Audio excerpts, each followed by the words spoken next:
Baik adik-adik, setelah tadi kakak perkenalan, kali ini kakak akan mengetes kepada kalian ya, apakah kalian masih semangat atau tidak dalam belajar MPLS tentang kepramukaan pada hari ini. Oke, kakak akan tes kepada kalian semua. 2 kali tebuk. Oh ya, belum, saya tanya dulu ya. Apakah adik-adik tahu tebuk pramuka?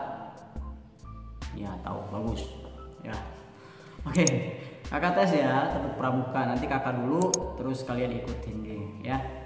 Mamahnya juga atau bapaknya boleh ikutan ya, mengenang kembali ya ketika waktu SD atau SMP ataupun SMA ya.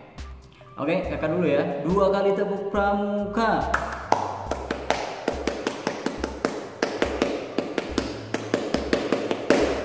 Nah, sekarang adik-adik, oke, kakak hitung 1, 2, 3, 2 kali tepuk pramuka.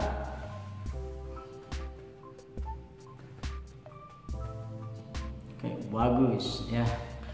Oke, bagus. Ibu-ibunya juga luar biasa ya. Baiklah adik-adik, bahwasannya ya dalam kepramukaan itu ada tingkatannya ya, ada siaga, ada penggalang, ada penegak dan juga ada pandega ya.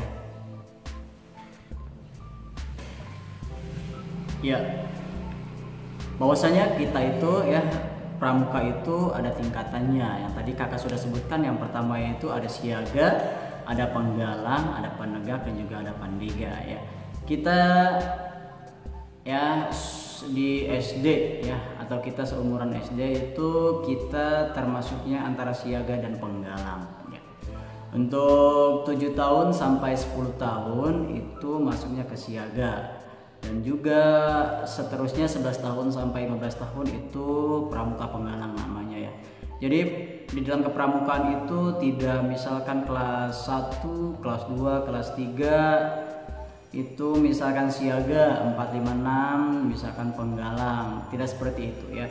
Kalau di dalam kepramukaan itu ada aturannya, yaitu lihatnya dari umur 7 tahun sampai 10 tahun itu siaga, kemudian 11 sampai 15 itu penggalang.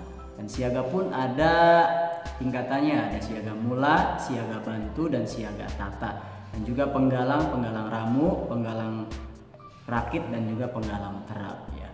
Untuk di SD Plus Baitur Rahman ya, karena mungkin kalau kita melihat dari umur ya, nanti di kelas ya, di satu kelas itu tidak sama umurnya, makanya kakak dikelompokkan ya. Alhamdulillah di SD Plus Baitur Rahman itu pramukanya dari kelas 3 ya, dari kelas 3 untuk kelas 1 dan kelas 2 itu belum ada kegiatan ekstrakurikuler kepramukaannya, maaf malelo ya.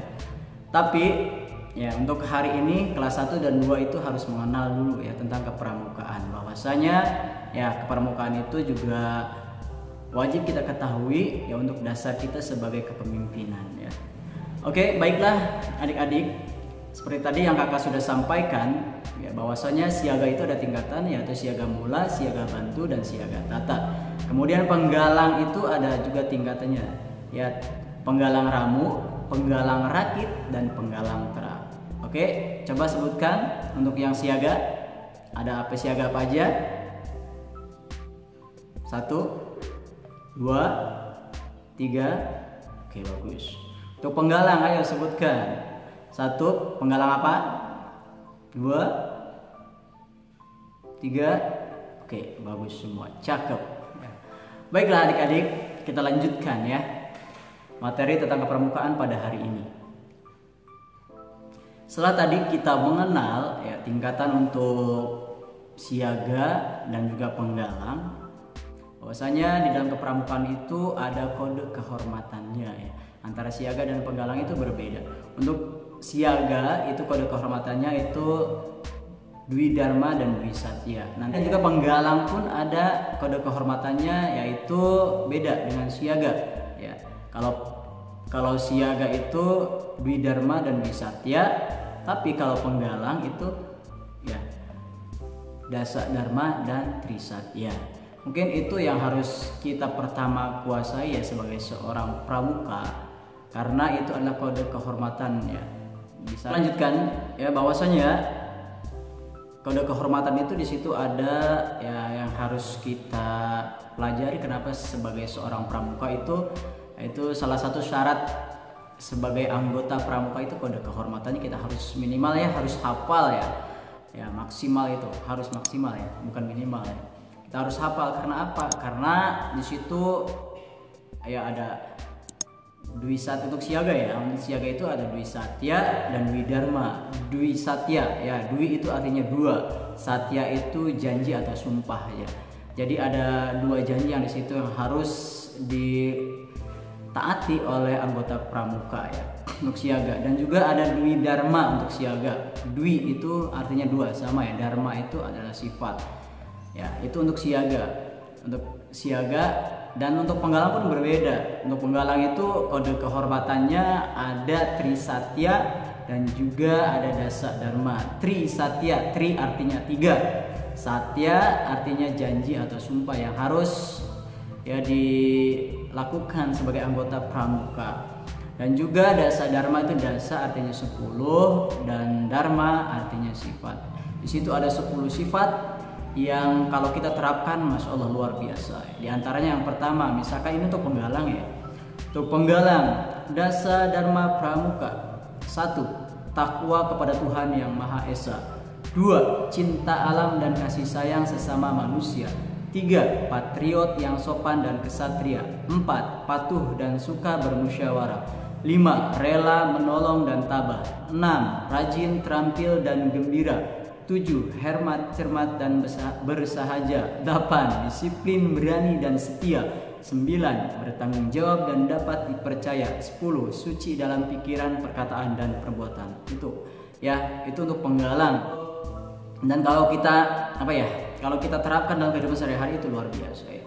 Makanya kenapa kepramukaan itu ya sangat disegani sekali di Indonesia ya, karena kepramukaan itu melatih kedisiplinan diri kita dari awal ya untuk menjadi seorang pemimpin. Karena pemimpin itu tidak hanya kita menjadi kepala sekolah, tidak hanya menjadi wali kota, camat, presiden ya, kita juga semua ya nanti akan menjadi seorang pemimpin, terutama untuk memimpin diri kita sendiri. Apalagi seorang laki-laki ya, seorang laki-laki itu akan menjadi pemimpin dalam keluarganya. Oke adik-adik, mungkin materi hari ini cukup sekian ya. Nanti kakak akan lanjutkan besok, karena kepramukaan itu 2 hari. Besok nanti kakak akan memberikan materi tentang sejarah kepramukaan yang ada di Indonesia. Mungkin ya, mudah-mudahan ilmu yang kakak berikan hari ini bermanfaat untuk kita semua ya. Oke, kakak minta bantuannya kepada semuanya ya. Subscribe, like, and comment di channel kakak ini ya. Mudah-mudahan channel kakak ini berkembang dan bermanfaat untuk banyak orang. Oke, cukup sekian dari kakak. Assalamualaikum warahmatullahi wabarakatuh.